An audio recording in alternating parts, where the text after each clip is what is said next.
Hola, el meu nom és Montserrat Molla Comas i sóc una de les 3 pubilles del Mas Molla. Treballo a pagès i faig de pagesa.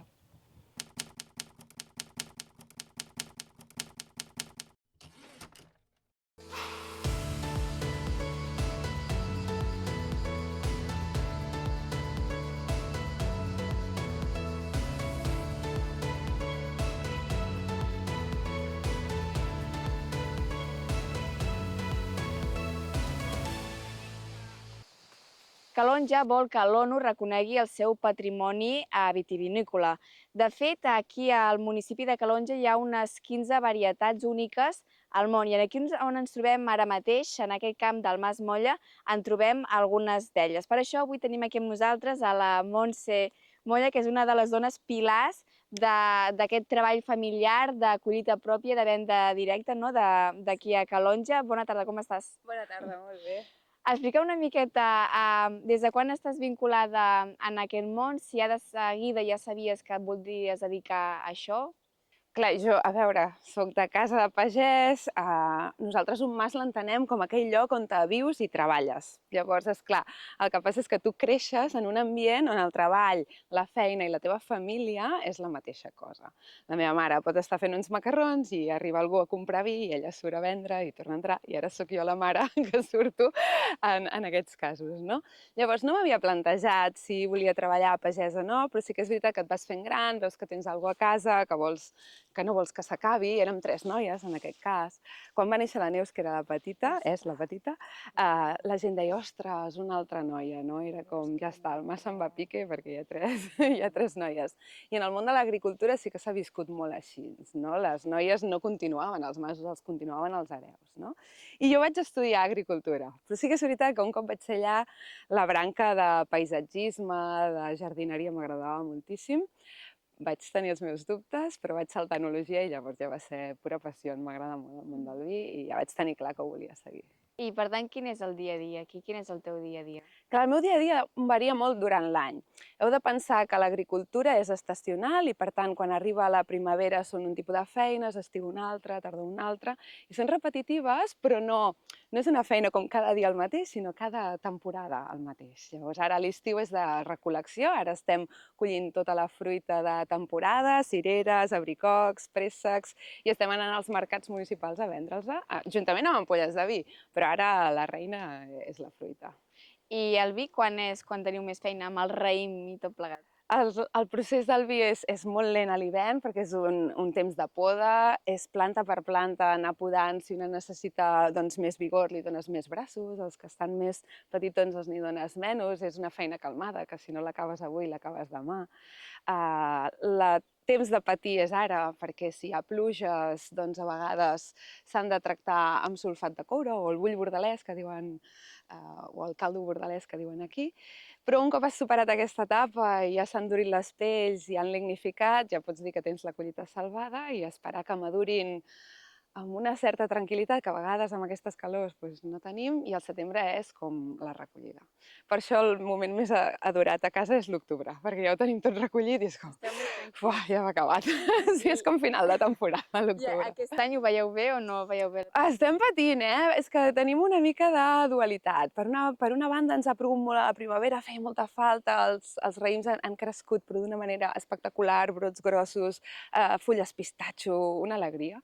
Però al mateix temps no s'ha acabat i ara ens acaben aquestes gotellades de xic, ai, dius el miliu, l'oïdi, ai, que ho perdrem tots ara a l'últim moment. De moment ho tenim. Esperem que vagi bé. Sí. Doncs, parlem una miqueta de les varietats, perquè aquí, com comentàvem, aquí en teniu algunes d'especial. Què teniu aquí? En aquesta vinya en concret, el meu pare diu que n'hi ha 16, però a mi me'n surten 14, o sigui, d'aquest nivell, A vegades hi ha algunes que es confonem i diem, estàs segur, que és aquesta? Sí, encara recordo un any que estàvem veïmant i clar, a vegades no és just la filera que tu talles, i aquell any jo la vaig tallar aquella filera i em trobo un penjoll així enorme, blanc, cerós, i em diu, I jo, però papa, això què és, no? I em diu, ostres, un blanc de cera. Diu, feia molt que no em veia, em pensava que ja no en quedaven. Justament és en aquesta vinya, l'última filera a la dreta, mira, no sé, jo no havia passat mai per allà, i aquell dia hi vaig passar. I el blanc de cera és una varietat que la tallaven, la guardaven, i els hi servia per allargar la temporada. És un raïm que es guarda molt bé, com una tomata de penjar, una coseta així, així tenien fruita durant una mica més de temps. Però n'hi ha I moltíssimes. aquesta és l'especial, podríem dir, que s'han trobat de les... o no? No. Aquesta és minoritària, és una de les coses que ens trobem. Farà uns 100 anys hi ha un llibre que parla de les varietats autòctones catalanes. En aquell moment se li deia autòctones, és un terme que ara està una mica en discussió, es parla de varietats locals. Locals és l'última localitat on a dia d'avui es conserva aquesta varietat. Pot ser autòctona, originària d'Itàlia, del Caucaso, que allà ja hagi desaparegut, però que aquí encara en tinguem algunes ceps plantats, no? Llavors hi ha les minoritàries, són més conegudes, però ja no estan de moda, ja no estan a dintre dels llistats de les DOs com a varietats de qualitat, s'han anat perdent i ja quasi ningú les està plantant. Aquí en tenim moltes d'aquestes minoritàries conegudes, però ja pràcticament no en desús, però oblidades, diria jo, i aquí es conserven. I llavors hi ha l'última sorpresa que hem tingut, que és les varietats úniques al món. Per primera vegada en tot el món s'han identificat genèticament aquestes varietats i es troben aquí. I no hi ha referència en cap altre lloc del món. I d'aquestes, tu has dit 15, però n'hi ha 16. 16. Sí. I en aquesta vinya n'hi ha una, amb una quantitat bastant important, que és la picapolla moscatella, que no té un nom molt de màrqueting, però sí. vosaltres o no? Això no... Se li diu. N'hi ha una altra, per exemple, que se li diu el mollir, i té història i tot. Aquí la gent gran diu que vi de mollir, vi de gatí, que vol dir que engata. És una varietat de molt poc grau, i llavors la gent... Era un vi dolent, perquè es picava, es feia agre, no es podia conservar. Llavors era el típic vi que per Sant Martí encetaven i la gent començava a beure amb més facilitat, entre que era jove i que tenia poc grau, doncs bevies fàcilment i t'engataves sempre. Eren vins de 10 graus i mig, una coseta així. Però avui en dia, amb canvi climàtic, això ha anat pujant de grau, ara està a 11 i mig. Llavors en tenim una altra molt bonica també, que jo en tinc poquet, però el meu tiet, el Mascun Joan, en té bastant, que és el roig de la Costa.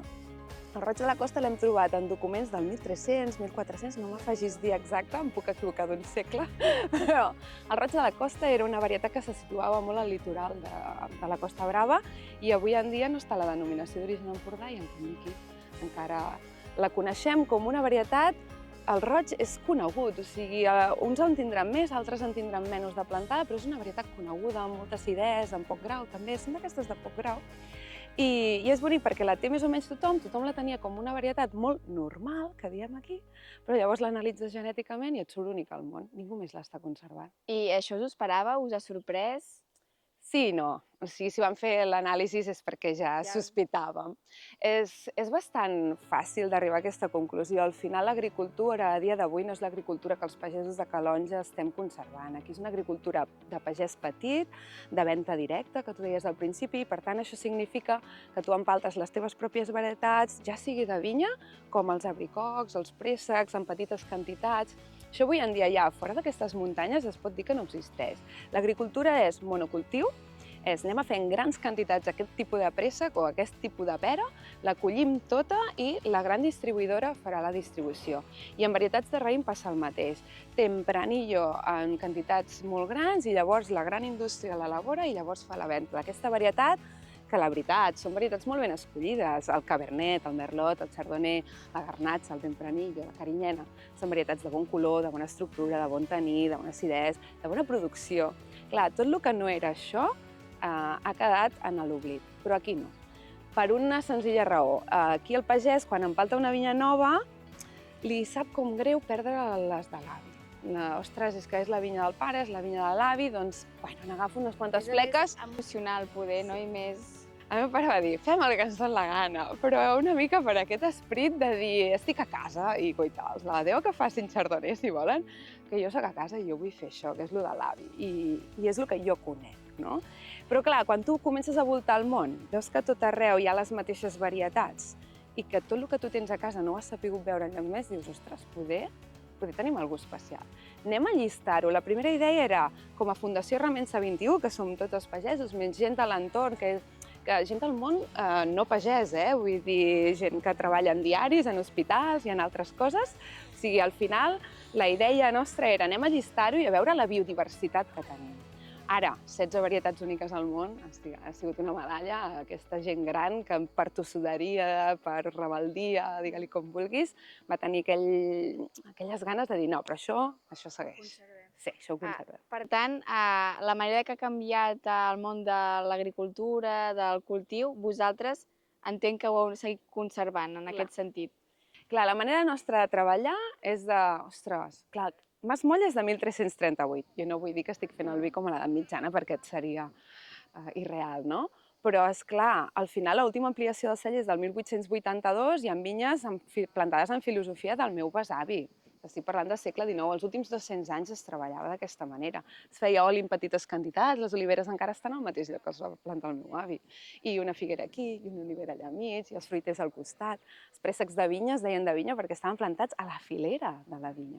I aquest tipus d'agricultura avui en dia no funciona, perquè tot està mecanitzat, tot està estandarditzat, un fruiter allà mig fanosa, però quan és un tractor petit, ja t'apanyes, no sé com dir-ho. I la filosofia és d'això, de tenir una miqueta de tot, perquè tu no saps si aquesta cullera és més cirera o més abricoc, és com no posar tots els ous a la mateixa panera. I el canvi climàtic com us està afectant? El canvi climàtic ens està afectant moltíssim, ens està baixant les produccions perquè els anys de pluja són menys plujosos, els anys càlids són més càlids. Llavors ens estem com estirant, com extremant.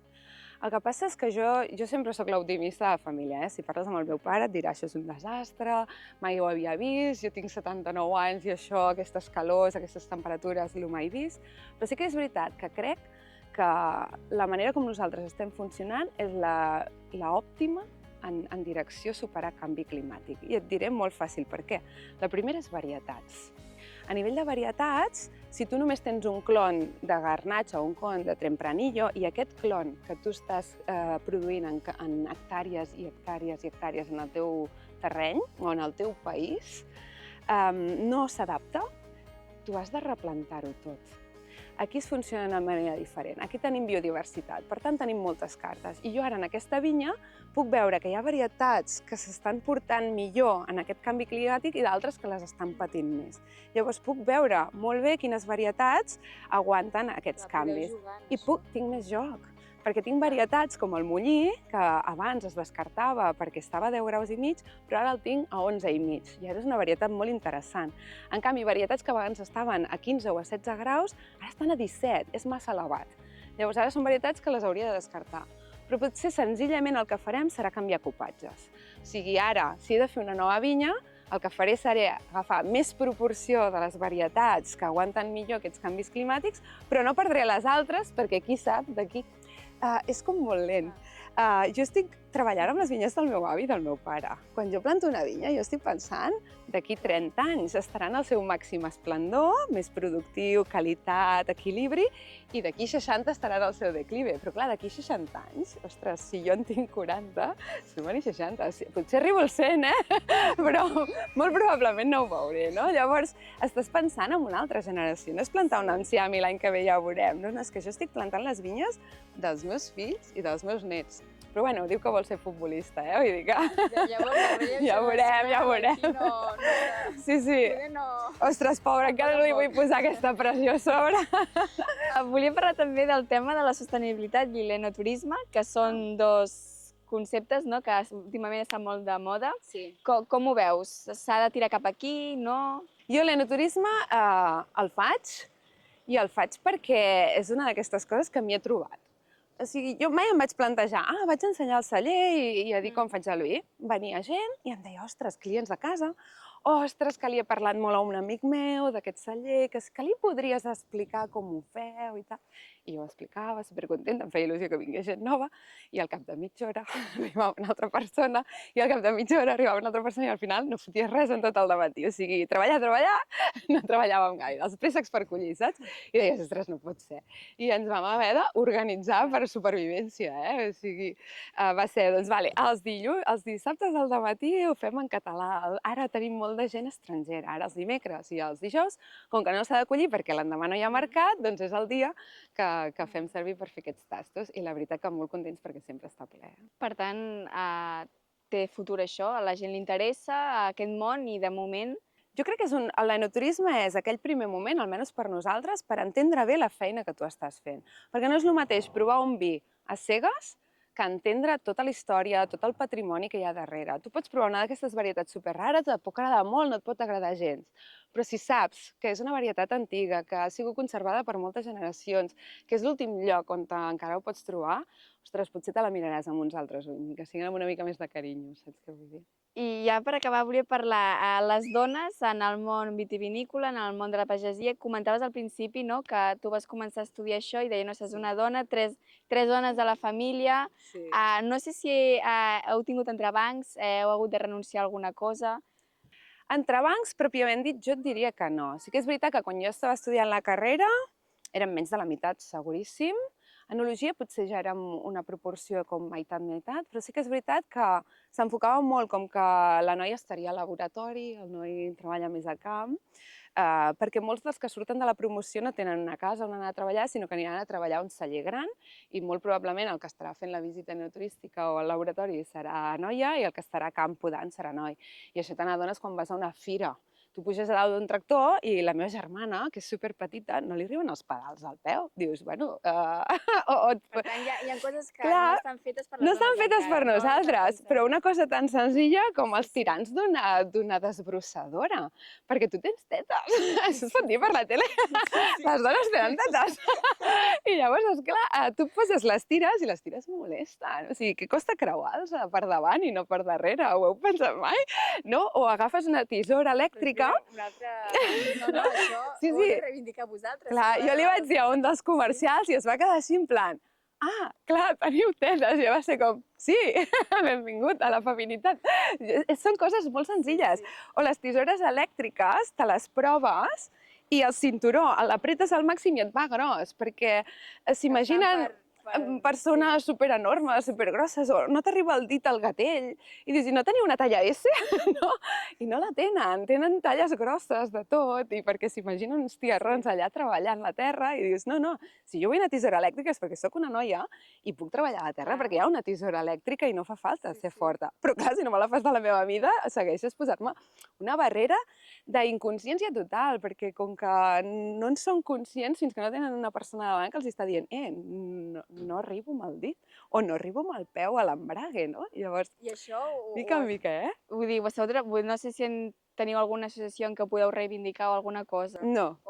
No, però jo crec que senzillament aquell dia el comercial quan va marxar va dir «Merda, no vendré ni una tisora a una tia en molt de temps i cada dia n'hi ha més». Sí, perquè també és veritat que jo, per exemple, sóc la primera enòloga de Calonge, o sigui, no hi havia cap noia que hagués estudiat enologia en el meu poble, i la Núria, jo crec que la meva germana mitjana, crec que va ser la primera noia que veiem passar amb un tractor. Podant no. Hi ha una senyora, la Pepita, que quan es va morir el seu home va dir jo podo la vinya i la vinya segueix en peu i ella ho va seguir fent, però fins l'últim dia. És pionera amb això, ella. No li podem treure aquest mèrit. Però sí que és veritat que quan veuen una noia amb el tractor, a vegades es giren, no? I diuen, ostres, sí, ja, és que donar-li el gas, no? Tot i que la Núria és més bona conductora que jo, per això. I què li diries a una dona que es vulgui dedicar a aquest món? Que és boja. Sí, és perquè són moltes hores i a més si vols ser mare, a vegades conciliar és complicat, no? Perquè has de ser a 2 llocs al mateix temps, a les 4 has de ser al col·le i llavors el nen se't posa malalt. Encara recordo un dia, estava fent un cupatge i vaig fer una tinada, vaig posar tot el most, estava cupatjant 2 mostos, quan tenia 1.500 litres allà ficats, em truquen de la guarderia, que l'Eloi té febre. I jo, no, ara no puc, o sigui, no puc. Corrent a la guarderia, anant-lo a buscar, tornant aquí, mama, encaixant-li l'en... Però clar, això ho vaig poder fer perquè el que et deia al principi, a l'estar a casa, com que el deixes dormir i vas al celler i tornes a mirar-lo. Però si jo hagués de treballar a una distància més gran seria més complicat. O comptar amb una parella que estigui allà al 200% i que en lloc de trucar-me a mi, el truquessin a ell. Però no sol passar. Doncs ja, per acabar, no sé si vol també llançar algun missatge, perquè estic segura que hi ha dones que que encara que diguis que estan boges, també com vosaltres, no? Sí. Estan aquí a peu de canó treballant. N'hi ha moltíssimes. La veritat és que a vegades quedo parada. Tinc la sensació moltes vegades que la pagesia és a mans d'homes, però a poc, només amb xarxes socials i així, te n'adones que hi ha més dones de les que realment ens podem imaginar i que l'única manera de donar suport a aquests projectes és creient en els productes que fan aquestes persones. No? Al final, jo sempre dic que aquests vins i aquesta manera de treballar podem estar boges per fer-ho, però de tant en tant hi ha bojos que ens compren aquestes ampolles i gent que fa el sacrifici d'anar al mercat i comprar aquell producte li seria molt més fàcil anar al supermercat i que amb aquests petits gestos tothom, en el fons, posa el seu gra de sorra. I en el fons és un win-win, perquè si tu dones suport a aquests projectes, tu canvies el teu paisatge. Aquest paisatge d'aquí, en plena Costa Brava, no seria així. Serien xalets, serien urbanitzacions, serien hotels. Llavors, en el fons, la gent després també disfruta de passar aquí en bici, de dir-li, mira, fill, ara estan fent la verema, les olors de les coses, poder tastar fruits de temporada i que valguin la pena. I tot això ho perdrem si no donem suport a homes o dones, a pagesia en general, jo diria, més que a dona en si.